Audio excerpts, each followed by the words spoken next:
otthonunkban, például világításra, fűtésre, számítógép, internet használatára, a közlekedésben és az iskolában. Mivel a nap 24 órájának az egyharmadát az iskolában töltjük, az energia észszerű és takarékos felhasználása itt nagyon fontos.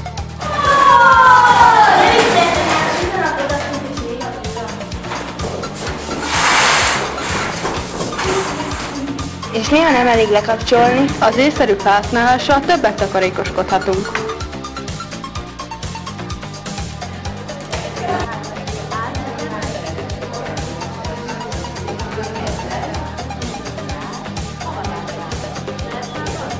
Ha egész nap nyitva az ablak, sok energiát veszítünk.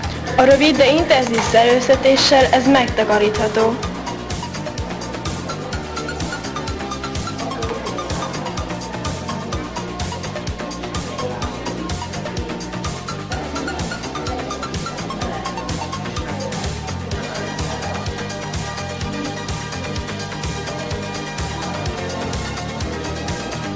A hőenergiát nyerhetjük megújuló energiaforrásokból, de ha nem ilyet használunk, akkor ezzel is takarékoskodni kell.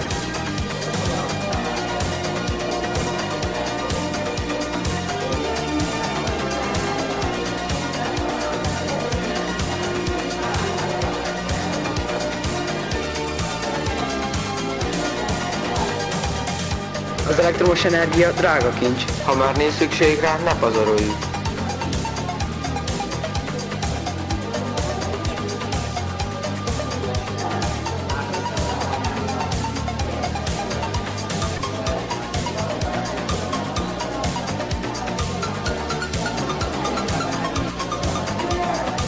A tiszta ivóvízről akkor derül ki, hogy mekkora kincs, amikor néhány napig nélkülözni kell. Vigyázzunk rá, hogy mindenkinek jusson belőle.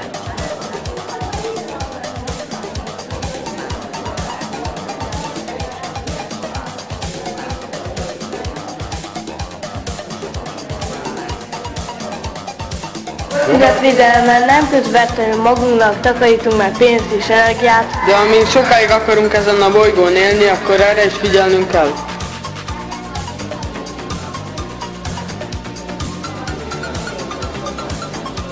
A